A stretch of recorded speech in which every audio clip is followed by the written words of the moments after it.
Godwin Obas governorship ticket in 2020. Hi, is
I don't want. Okay, I don't want us to have. I've told you where the vehicle is.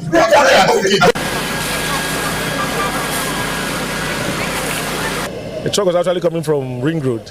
It missed a step. So as it was trying to gather itself, it fell.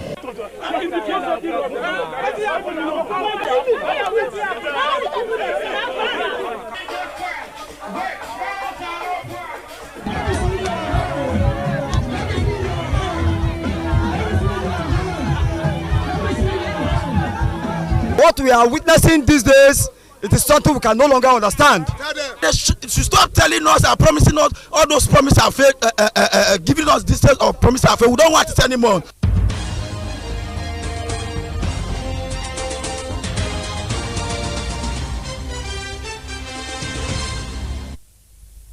a very good evening and thank you for joining us on BeeTv Major News at 6. Reaching you live from Benin City, the Edo State capital. I am Evelyn Izibili, and now to the news in details. A former governor of Edo State and senator representing Edo North Senatorial District, Senator Adams Oshiomhole, has clarified that denying Senator Matthew Orogide's Senate ticket bid in 2011 and Godwin Obaseki governorship ticket in 2020 was not ethically driven, noting that the beneficiaries of the said tickets were also from Benin in the interest of Benin people from Edo South and not from any other senatorial district of the state. Senator Oshiomhole disclosed this at the recent Orogide's book launch and 70th birthday celebration in Benin. Best Orito has details. Speaking at Senator Matthew Orogide's book launch and 70th birthday celebration, former governor of Edo State and senator representing Edo North Senatorial District, Chairman Senate Committee on Interior, Senator Adams Eric Oshiomhole, commended the publication of the autobiography of Orogide. He said while he was flipping through the pages, he saw parts of the book that mentioned him as one who denied Senator Matthew Orogide the 2011 ticket. While addressing concerns and to correct what Oshiomhole regarded as a distorted fact, Oshiomhole clarified that his decision then was driven by Benin's interest, not ethnicity, noting that politicians often exploit ethnicity for manipulation when they are not freely elected. He apologized to Senator Matthew Orogide for not supporting his senatorial bid in 2011, describing his action as unfortunate, but noted that it ultimately benefited Senator Orogide as he was able to later secure a two-term ticket from 2015 to 2023 at the Senate. Adams Oshiomhole emphasized that his decision to deny Orogide Senate ticket in 2011 and Obaseki governorship ticket in 2020 was not ethnically motivated, as the beneficiaries of the tickets were also from Benin, one being Senator Igie Edobo Ozamere and Pastor Osaige Ezeyamu. And that, according to him, was done in the interest of the Benin, and it was the same Benin people that advised him to give the ticket to Ozamere and not Orogide in 2011. Very, very pleasing wife, Mr. and Mrs. Senator White. But I can't really to congratulate you. It's not easy. I think our life expectancy we are told is about 50, which means you have achieved a 20 years bonus. But I wish that you will do 140 years because I don't know about other people. I will attain the 148th birthday. So I try to read. And I saw some stuff here that, and I'm sorry, I will not be able to resist commenting on. Even though the book has been reviewed, I don't have to do with the one that concerned me. You know, you wrote here that when you were invited to a certain meeting, certain places, and you were told you should not allow Oshomole to disgrace another Benin man by denying another man a ticket. This record needs to be clear because when politicians want to cheat, they play the ethnic card. When I made that unfortunate decision, which I'm not saying for the first time, unfortunate decision not to support the forces that will give you tickets on our party platform, I took it along with Benin. And the beneficiary of that decision is the Benin man who I just met here. So I did not take from Benin to go and give to Esako. So what is Benin interested in? It's the nature of our politics that you look in oracle and you seem to read the outcome wrongly, and therefore you are getting the wrong prescription, for which I will always apologize to you. Why? Because when nobody believes in this project, you believe in it. And you will use it to sleep in my house. Without minding whether crocodiles will come in or snakes and so on and so forth. So we work and work together. And so I may not have done if you were not part of this campaign. And if you look at the records, it is the vote of Oredo, your local government, a God, and the Obama among others, that made it possible for me to defeat BeeTv in 2007 election. Senator Comrade Adams Oshomole also noted that former Governor Godwin Obaseki's action in refusing to swear in as Edo State Assembly members from his own local government, Oredo, shows that his decisions were driven by personal interest and not ethnicity. He wondered why a Benin man, whom many Benin people at that time supported to become the governor for the second time, against another Benin man, could deny swearing in elected House of Assembly members, one being Honorable Chris Okaibe and Honorable Uyi Ekoswei, both from Oredo local government area where Godwin Obaseki is from. Oshomole raised the question that if a Benin man could treat another younger Benin person the way Mr. Godwin Obaseki did, could anyone then say that the former governor was playing ethnicity card? The decision to deny Obaseki ticket has nothing to do with his place of birth. If it is, again, if I take it from Obaseki a Benin man, who did we give it to? It was given to another Benin pastor who is here. So I never took from Benin and give to Isha, or took from Benin and give to Afeman. But I made judgment as to who I thought, and that judgment was never always perfect. The other thing which we must clear for younger people when you are reviewing the book is that among the House of Assembly members that Obaseki refused to swear in include two eminent young Benin upcoming politicians representing Oredo, the heart of Benin Kingdom. They were not sworn in by a Benin governor. What is the ethnicity party? Everybody must answer his father's name, not his ethnic name. Because that is not many. I read it here.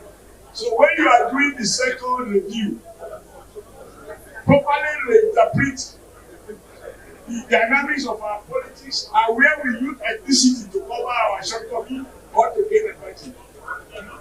By my very nature, I cannot favor or disfavor on account of place of birth. No. I see myself unrepeated Edo man. I only know Edo man. And even on the floor of the Senate, when people bring ethnicity, I tell them, I am a senator of the Federal Republic of Nigeria.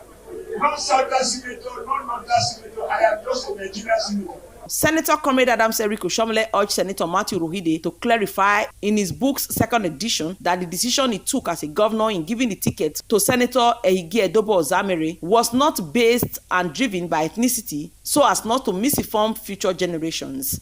He congratulated Senator Rohide on the successful book launch and wished him well on his 70th birthday. Best Orator reporting for BeeTv News.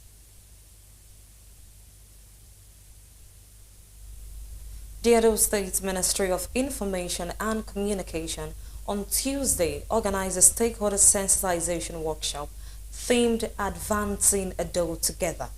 The people's view of Governor Mondays Okwevelo's achievements at the new Festival Hall, Government House, Usadebe Avenue, Benin City. BeeTv News Best Orator reports that the event brought together government officials, stakeholders, media practitioners, and representatives of non-governmental organizations to review and discuss the administration's intervention across key sectors.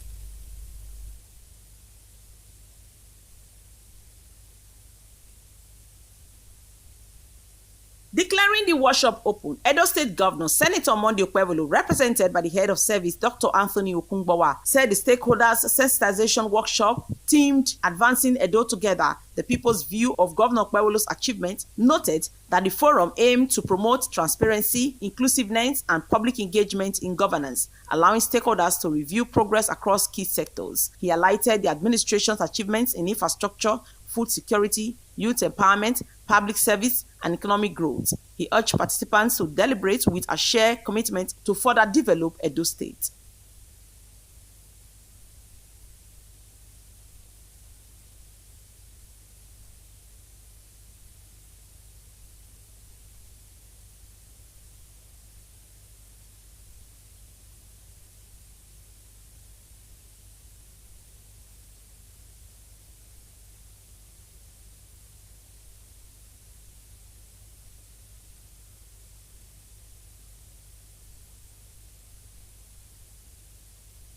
On his part, the host and Commissioner for Information and Communication Edo State, Honorable Barrister Paul Ohombamu, earlier welcomed participants to the workshop. He stated that the workshop was designed to foster open dialogue between government, the media, civil society, and the public on the administration's interventions across various sectors. He emphasized the role of information in strengthening public trust, promoting civic participation, and showcasing developmental progress. He encouraged active contributions from all present to help advance Edo's collective growth. The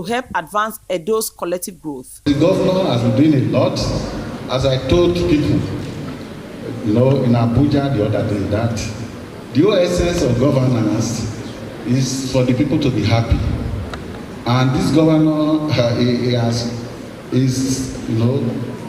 general goal. Every act of the governor, the construction of a flyover, does it give pain to the people or pleasure? If we agree that he gives pleasure, then it's a pass mark for the governor. The sensitization workshop featured a panel discussion with sectorial presentations by invited speakers, Professor Felix Oriaki of the Federal University of Turkey, Bayelsa State, who gave an academic overview of the policy direction of the administration, noting the integration of public opinion into governance strategies. Looking at the trajectory of the governor's performance in the past 9 months, can you say the governor has done well? That is one leg. Looking at the trajectory, can you say he has done well? I was very happy with, I think a few weeks ago, the line was better again, and I think the vehicles are all over the place. For me, that's a great achievement. What have you put on ground to stem this illegal migration? Since I became the DG of the Migration Agency, I started by engaging all the NGOs in the migration space. We profiled them to work with us. And also, we collaborated with all the brutals in Edo. We told them, if you must operate your brutal, there are 2 reasons if you don't want to be busted. Number 1, don't involve underage in your brutal.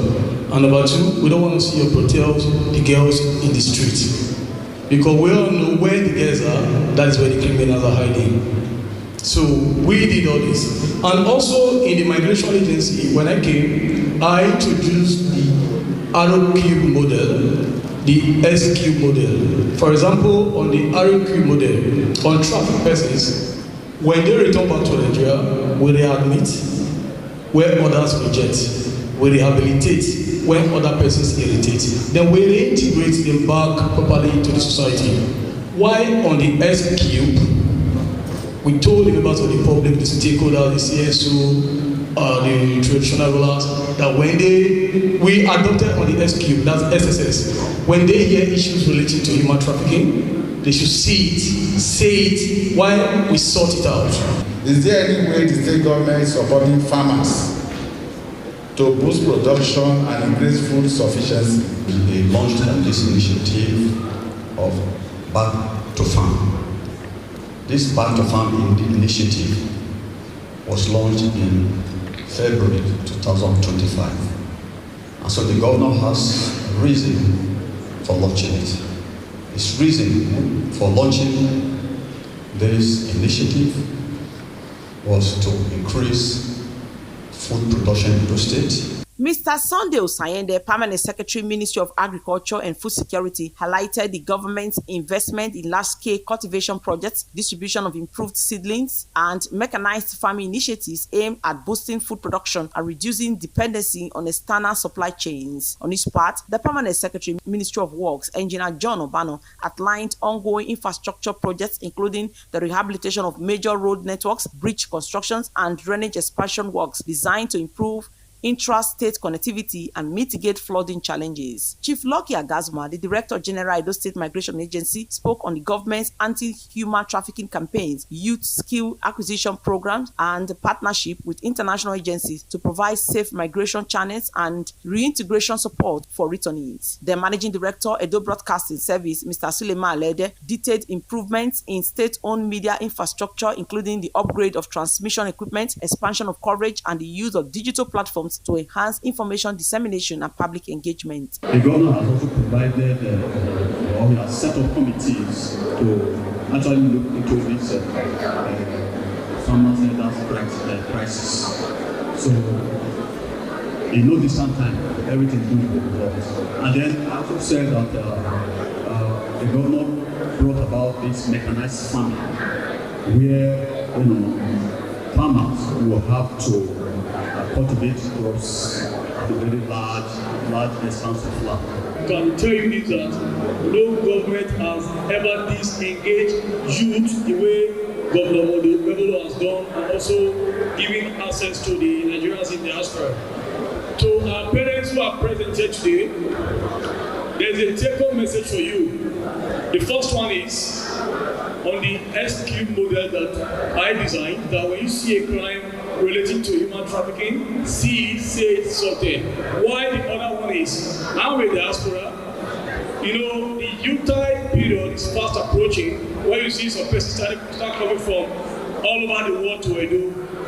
I want to tell you that the money they pile up from January to December, they are ready to spend it in 2 weeks. In other words, they live in the life of spending what they don't have, to buy what they don't want, and to impress those they don't like. When I got to EBS, if I hadn't had the conversation with the governor one-on-one, I probably would have gone back. Now EBS with this, no light. It's just now that some of us have started getting our color back, if you know what I mean, and I'm serious. We became darker, there was no light, nothing, we were sweating, and boom, from nowhere the governor came. And I was happy. Do you know what? He also came, we were using our phones to show him the way. No light, I think God, yes, God on ground. So that was the beginning of the success story of a station that whenever I listen to it on radio, or listen on radio and I'm driving in the car, I'm so angry. I kept asking the engineers, why is it that EBS is never clear? Speaking with BeeTv News, said the stakeholder sensitization workshop was aimed at creating a platform for government, the media, and civil society to engage on the achievements of Governor Monday Okpebholo's administration, which he said was successful.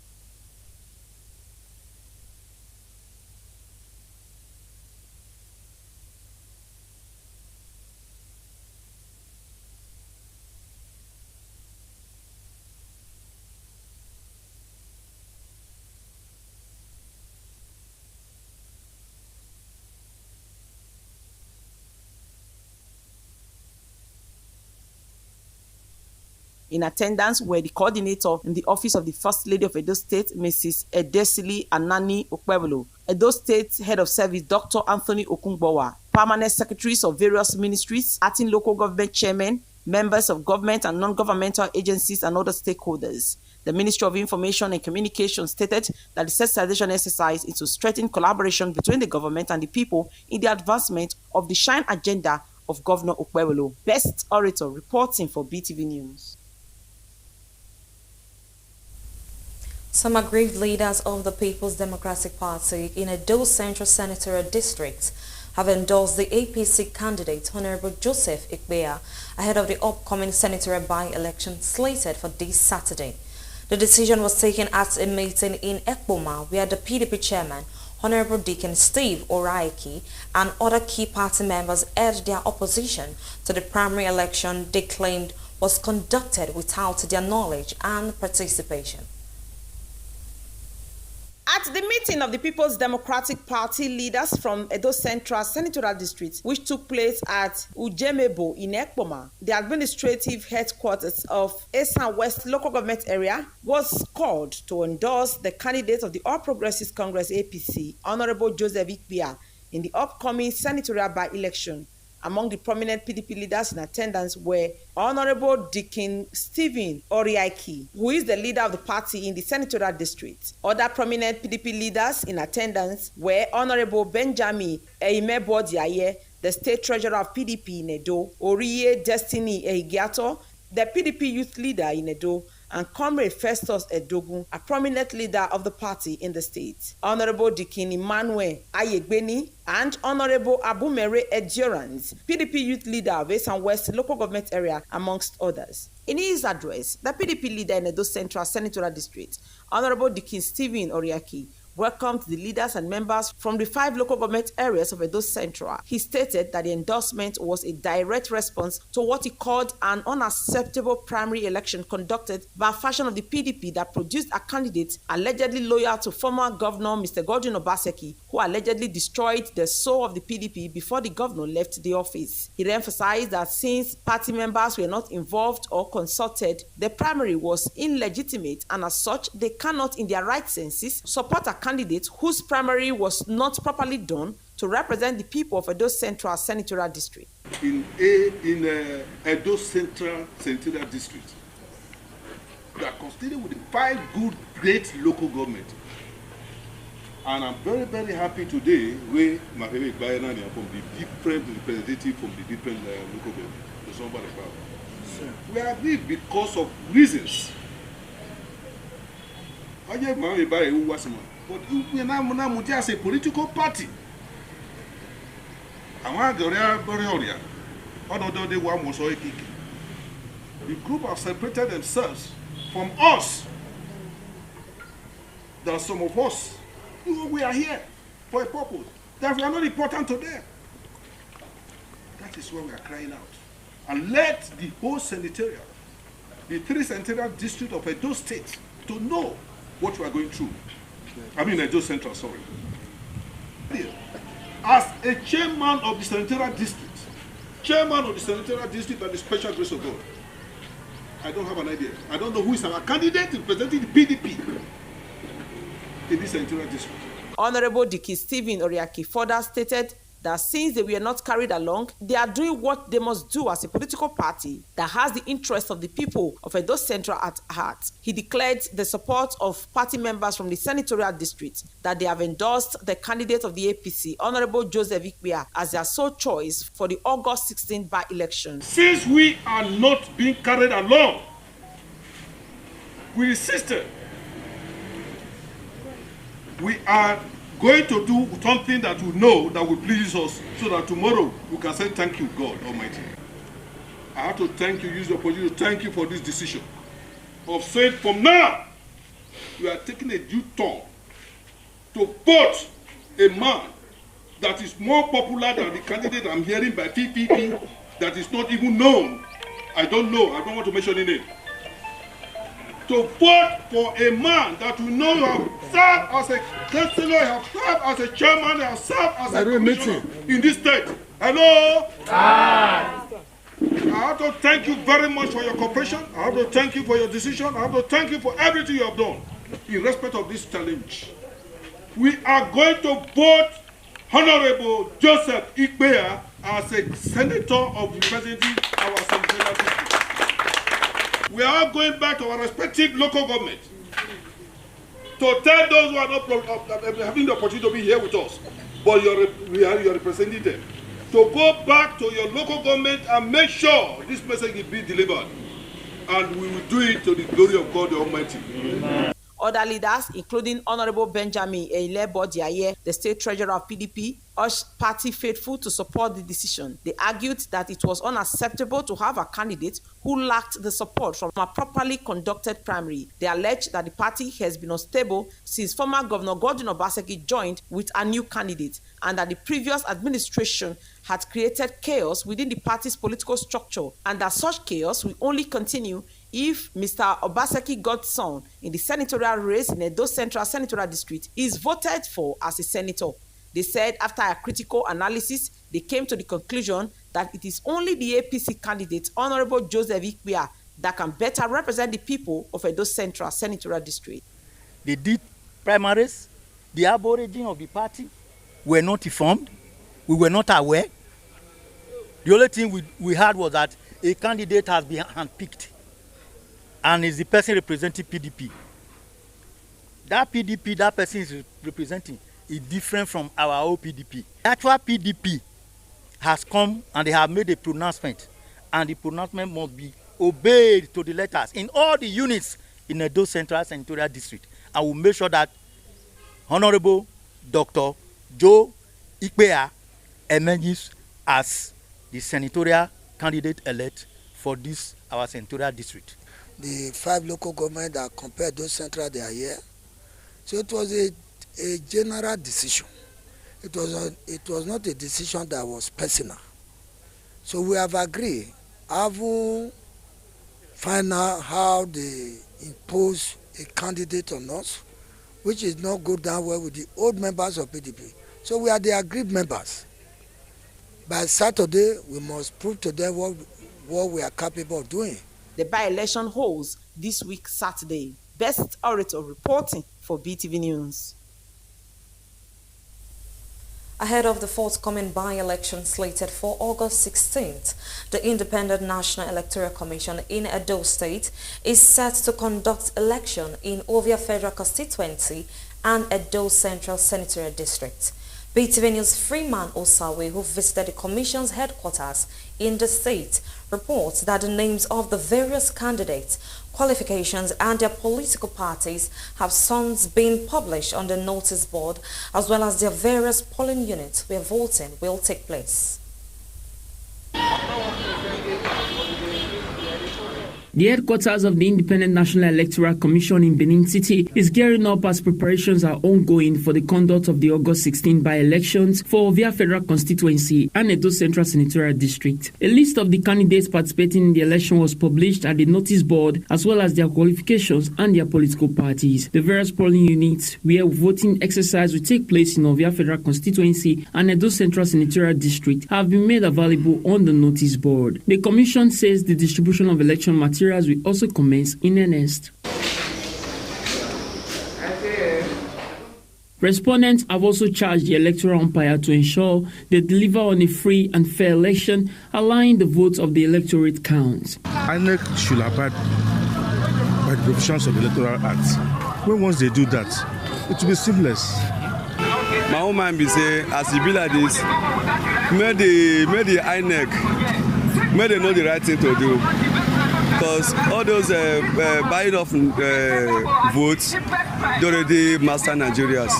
But I would only like, may they give the votes to the right owner, and God will still support the person. The by-election is scheduled to hold August 16 across the Ovia Federal Constituency and Edo Central Senatorial District. Freeman Osawe reporting for BeeTv News. Governor Monday Okpebolo of Edo State has announced plans for the hostel facility for the Medical School of Ambrizali University, AAU, Edo State. The governor made during his campaign tour of several wards in Eastern West local Ekpoma as part of activities ahead of the August 16th Edo Central Senatorial by-election. The reports.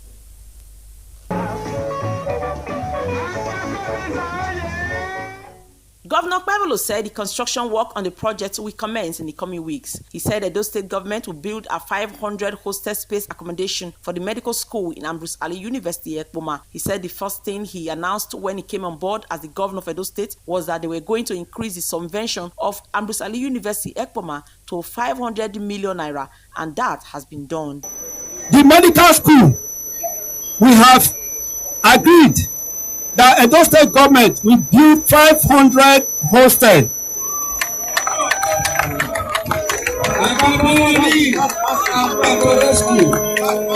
That means we are building 500 bed space for this school. In the next few weeks to start, we start from there.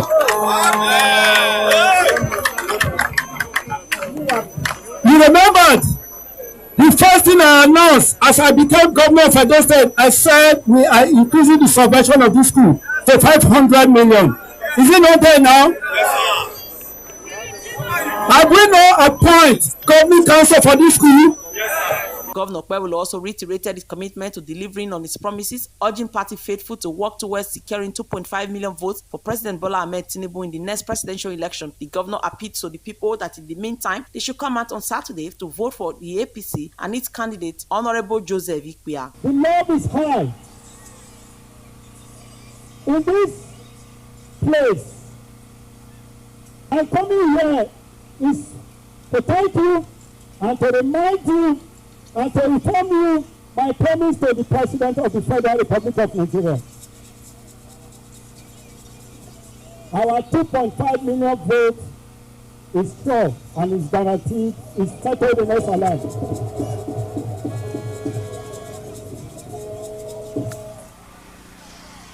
And now, the Saturday on, this is the man that is standing, that is going to take my seat at the Senate. Follow the party that no road. Follow the president that no road. Follow the governor that no road. Follow the House of Assembly member that no road. The House of Rep member that no road. That is why our son, the House of Rep member that was in PDP, said no, I can't stay here anymore. By the grace of God, as we sleep, we will all wake up. The APC candidate for Edo Central Senatorial District in Saturday's by-election, Honorable Joseph Ikpia and others also appealed to the people for their support. I want to plead to all of you. I don't have much to say. I'm to tell you, I'm here to work to support the governor, to continue from where he stopped. For only just 9 months in office, we saw what he did when he was senator. Where he stopped, I will continue. The campaign event was attended by key APC stakeholders, including the State Deputy Chairman, Honorable Sylvester Aigbobo, Edo Central Senatorial Leader General Sesi Esekagbe retired, Secretary to Edo State Government Umar Musa Ihilo, Chief of Staff to the Governor Honorable Gani Audu, amongst others. Best Orator, reporting for BeeTv News. With just a few days to the Ovia Federal Constituency by-election slated for Saturday, August 16th, APC candidate Honorable Barrister Igbenedios word-to-word campaign has gained more momentum with massive support from indigents and residents of Ovia Federal Constituency. BeeTv News Osarigi Agoba reports that Honorable Omosede Igbenedios campaign train visited Inokoriagba and Ora wards in Ovia Southwest local government area, where she rallied voters to massively support and vote for her on Saturday. Let's join Best Orator for details.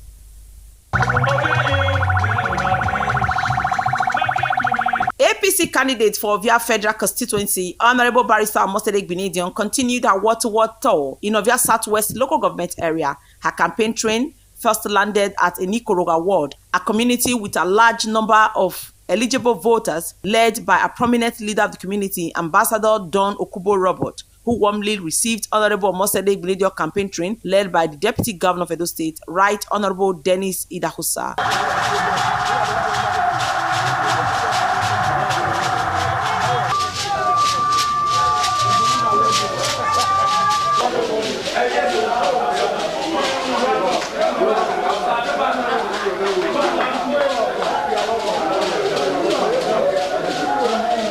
Honorable Omosede Igbenedion thanked the Deputy Governor for his unwavering support. She also appreciated Nikoroga residents for their turnout, particularly a ward leader in the community, Ambassador Don Okubo-Robert, for his effective mobilization. She says since Governor Okpebholo took office under APC, there has been all-round development in the state, assuring that having her at the National Assembly as a member of APC would attract massive development to Ovia Federal constituency. She promised to continue from the progress made by the Deputy Governor of Edo State, Right Honorable Dennis Idahosa. He's not the Deputy Governor that will say he will sit down for office. He said he wants to see his people, and the Ikora people too than his people. So today he has come and he has brought me, and I believe I'm one of you. Come out and working with our Deputy Governor everywhere for Edo and construction sites. And because the people of Edo have never seen development like this in a very long time, because PDP and Papa became Papa.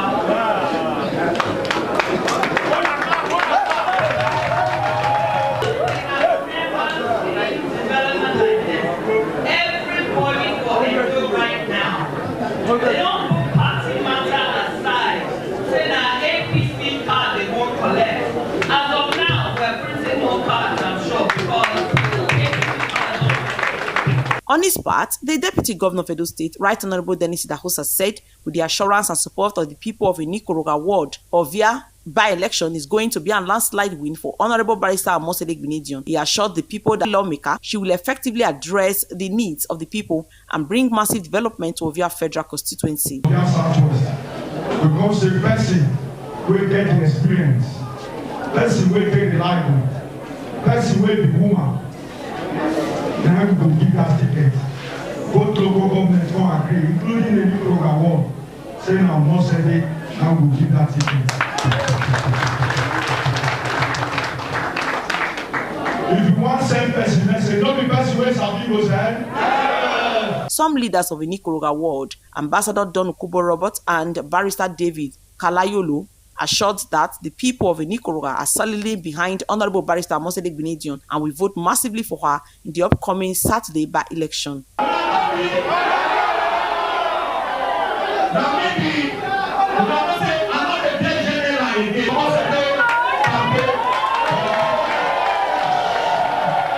Our House of Representative member, not just aspiration, our House of Representative member. Yes, Barrister, Honorable Omosede Igbenedion. The campaign train there shifted to Ora Ward, also in Ovia Southwest local government area, where a former Deputy Governor of Edo State, Right Honorable Dr. Pius Igbenedion Odubu, and former Senator representing Edo South Central District, distinguished Senator Matthew Urohide, urged the people of Ora to vote for APC in Saturday's by-election. Rain dey fall for back, where we dey rain not fall. It shows say Omosede don win finish. Yes, sir. And I know say Ovia una love am, so make una join am vote for Omosede, so that when Omosede dey there, Omosede don go there before, so she know road well there. You know, go there, go dey look for road. So we have just come to tell una say the whole state dey behind una for this election. God bless all of you. And Omosede win that election, you are linked to national grid. Yes, sir. I said you are linked to national grid. Yes, sir. You will see development, and you will be happy that you have done this. There was a mass defection of PDP members into the fold of the APC, who were received by the APC chairman in Ovia Southwest local government area, Honorable Emmanuel Ogbomo. The defectors pledged to work for the party to ensure a landslide win for Honorable Omosede Igbenedion.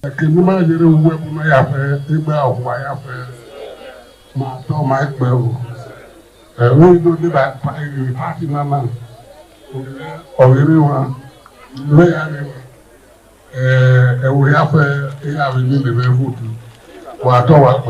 APC in Ovia Southwest, Oral Ward in particular. Myself and my team, we are very, very much ready. We are very, very much prepared to support this great party. Earlier at the residence of Honorable Barrister Mosede Gbenedion, so PDP leaders from Gele Oduna Ward joined the APC in support of our candidacy. Best Orator reporting for BeeTv News.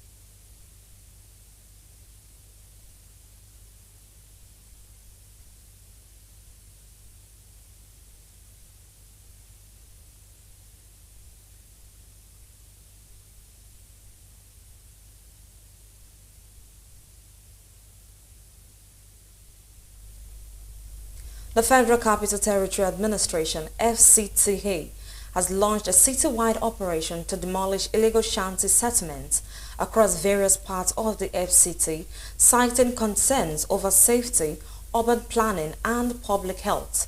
The exercise, which is already generating mixed reaction among residents, targets unregulated structures deemed unsafe for habitation.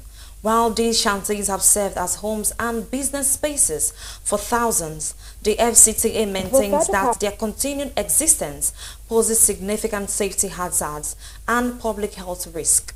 According to the administration, the operation is part of a broader effort to improve urban planning and ensure the security and well-being of FCTA residents. The Federal Capital Territory Administration is intensifying its campaign to restore security and urban order across Abuja. As part of the ongoing effort, the FCT enforcement team has carried out a series of demolition exercises targeting illegal shanties and structures in several areas of the capital city. According to the administration, the operations are a direct response to intelligence reports identifying these locations as notorious criminal hideouts. Officials further noted that the affected structure often lack essential amenities such as proper sanitation, clean water, and adequate waste disposal system, posing serious risk to both residents and the environment. You recall that we were at Zone 3, Wuse, and the UTC. Today we are at Apo Guzape area, where shanties and miscreants have been dislodged. So that's why we're here today. It's the continuation of the exercise to rid the city of miscreants and criminal elements. No resistance. You cannot resist when government is determined to do their lawful duty, and they also know that they are squatting here illegally and they are not meant to be here. And just like the director have said, the person in charge of the that here have been allocated will be contacted accordingly. But one thing is that FCT must be safe. That is the key word. The FCT administration confirmed that notices of clearance were issued to the illegal occupiers as far back as October 2023, with follow-up warnings and enforcement actions carried out throughout 2024 and as recently as February 2025. Esoe Osenegi, reporting for BeeTv News. The federal government has taken a significant step towards strengthening Nigeria's security framework by finalizing the validation of the revised National Counter-Terrorism Strategy, NCTS 2025. The event held at the National Counter-Terrorism Center in Abuja marked the culmination of months of rigorous review aimed at addressing evolving security threats. The national coordinator of the center, speaking on behalf of the National Security Advisor, Nuhu Ribadu, recalled that the review process began in February with extensive stakeholders consultations. This was followed by intensive committee sessions in May, a two-day workshop in July, and a final expert review in early August. The updated strategy places strong emphasis on prevention alongside response, enhanced interagency coordination, and active community engagement to better safeguard the nation. Strategy represents a reaffirmation of our whole of government and whole of society approach to counter-terrorism. It emphasizes prevention alongside response, strengthens interagency coordination, and embeds resilience. inclusivity, and community engagement at the core of our society, our security architecture. The objective of this validation exercise is to support the integration of our counterterrorism, preventing and countering violent extremism strategy, adoption of good practices, gender inclusivity, involving UN Women and Human Rights in the draft NAC test. This is to ensure that the revised strategy is inclusive, threat responsive, and aligned with international best practices in counterterrorism.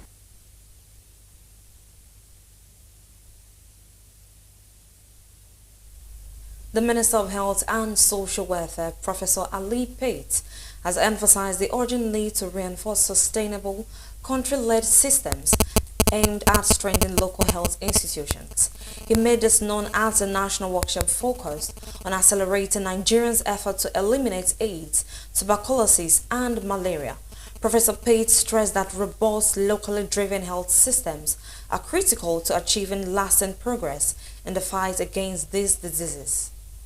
For decades, AIDS, tuberculosis, and malaria pose serious public health challenges in Nigeria. According to the latest national data, over 1.8 million Nigerians are currently living with HIV, with thousands of new infections recorded annually. The country also accounts for nearly 4% of the global tuberculosis burden, placing it among the world's high-burden countries. Malaria remains the leading cause of death among children under 5, with an estimated 68 million cases reported each year. In recent years, both federal and state governments, in collaboration with global health partners, have implemented aggressive response measures. These include free HIV testing and access to antiretroviral therapy, community-based TB screening, and the nationwide distribution of insecticide-treated mosquito nets. While these interventions have saved millions of lives, significant challenges remain in sustaining progress and reaching underserved populations. Our task is very complex, but it demands also at the same time very candid discussions between us. I urge all of you to deploy yourself so that we come out with the roadmap, not only the what, but the how and the when for those questions, and to relate those out in the objectives. Minister, in his wisdom, set up this committee, this technical working group, to discuss what will be the immediate gaps, and also the intermediate and long-term sustainability plan to ensure that we are not solely dependent on external aid, but that rather Nigeria is sustainable, that we take ownership of the response in terms of tuberculosis, malaria, and HIV, and even other related illnesses and programs like maternal and child health, reproductive health. With the recent suspension of some donor funding, health experts emphasize that a renewed push must adopt an integrated, self-reliance model. This includes strengthening diagnostic capacity, expanding treatment coverage, and addressing persistent gaps that continue to leave vulnerable populations at risk. Experts insist that sustained success will hinge on a coordinated and collaborative approach involving government agencies, development partners, and community-based organizations. Nigeria has stood up. We're saying that we cannot rely on external funders to invest in the health and well-being of our own people.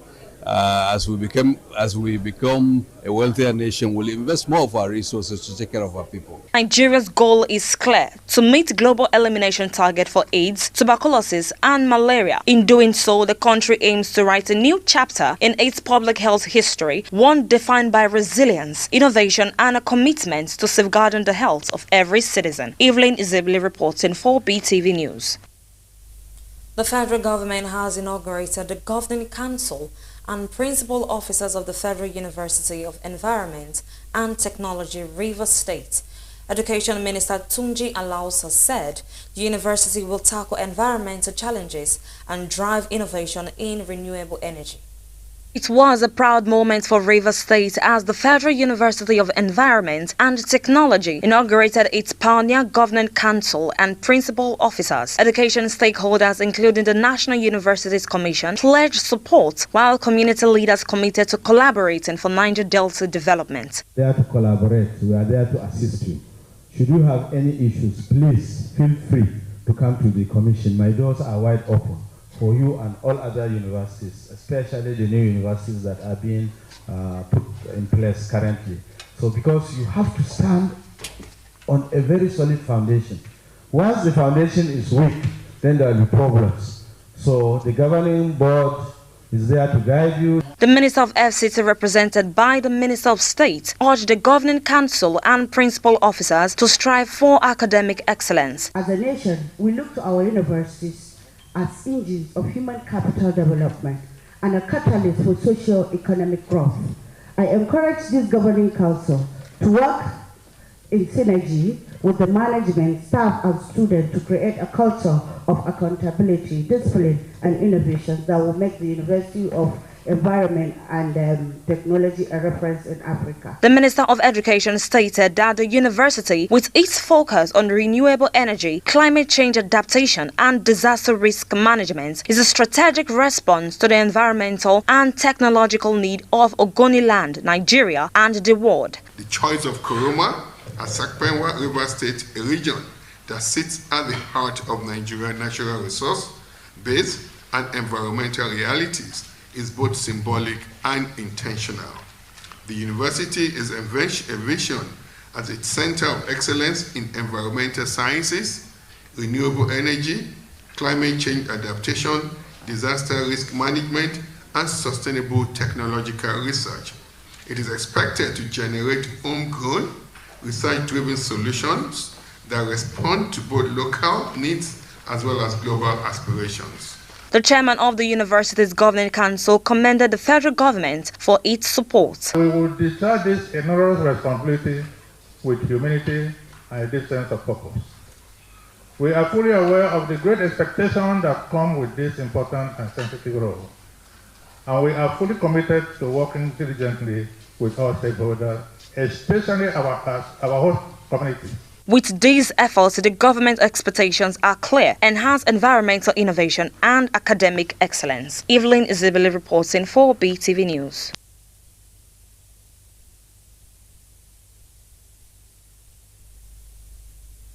Amagba community in Oredo local government area of Edo State has informed the general public that a high court sitting in Benin City, the Edo State capital, has struck out a suit filed by the people of Okoroma, in which they claimed that they are an autonomous community and that they are not under Amagba community. This was disclosed in a statement released by Ehobamie and Ehobamie Chambers, a legal advisor to Amagba community, which states that the High Court of Edo State struck out the cases with suit number B/124/2018 and suit number B/559/2021, instituted by the self-acclaimed Odionwere of Okoroma village, Mr. Gaius Emokpai, against Pa Joseph Idwoyekeme, for himself and on behalf of Agbama community, the Benin Traditional Council, among others, over the vast area of land known as Okoroma Camp in Amagba community. According to the statement, His Lordship, Honorable E.O. Ahamioji, struck out the court cases on June 16, 2025 and February 6, 2025, respectively. The statement emphasized that as it stands, the finding of His Royal Majesty Omonoba Nedo Ukwakolokolo Oba Erediawa of blessed memory, that there is no such autonomous community known as Okoroma and that Okoroma is a camp under Amagba community, still stands.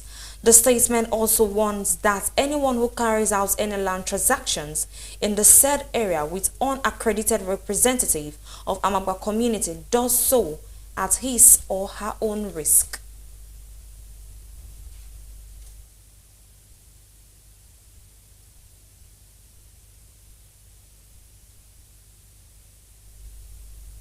The Speaker, Edo State House of Assembly, Right Honorable Blessing Sharif Agbebako, has heartily congratulated the former Speaker of the House, Right Honorable Victor Edoro, on his appointment as member representing Edo State in the Federal Capital Commission. The EDHA Speaker described the appointment as well-deserved and said it is in recognition of Honorable Victor Edoro proven leadership, dedication to equity and service to Edo State. Agbebaku expressed the confidence that the appointee wealth of experience will further strengthen the principles of fairness, justice, and inclusiveness that the Commission upholds, and prayed that the new responsibility will usher in greater achievement for Honorable Victor Edoro and more progress for Edo State.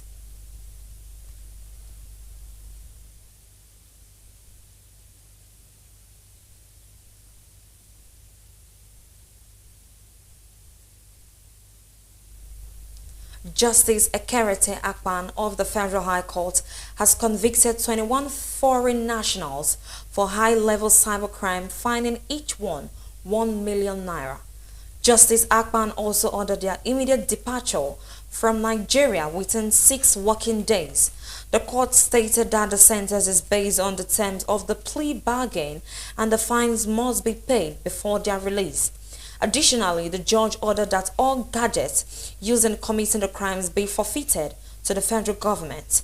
The 21 convicts are among 109 foreign nationals currently being prosecuted by the Inspector General of Police on charges including cybercrime, money laundering, and activities considered threats to Nigerians' national security.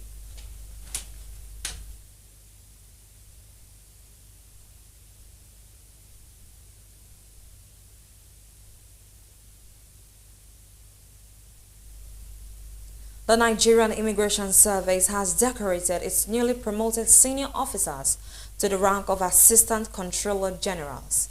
The Nigerian Immigration Service (NIS) has decorated its newly promoted senior officers with the rank of Assistant Controller General. During the ceremony, Controller General Kemi Nabdab congratulated the officers, stressing that the promotion comes with greater responsibility. She urged them to uphold professionalism and adopt strategic thinking to shape the future of the service. Your new rank places you in a position to make critical management decisions that will shape the fate of the service.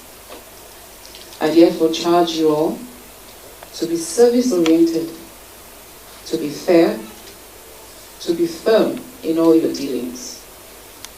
Let your leadership be defined by professionalism, by strategic thinking, and the ability to inspire excellence in others.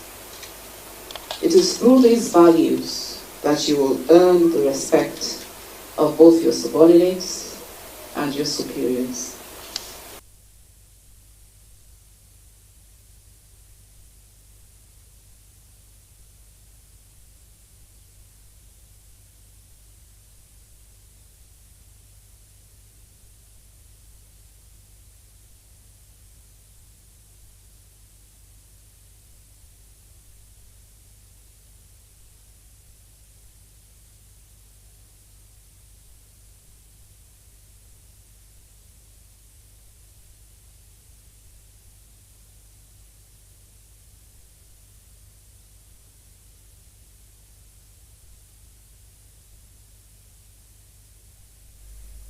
And now let's move to the global scenes, where President Donald Trump has taken control of Washington, D.C. police force and deployed U.S. National Guard troops along the federal law enforcement agents, claiming violent crime in the city is out of control.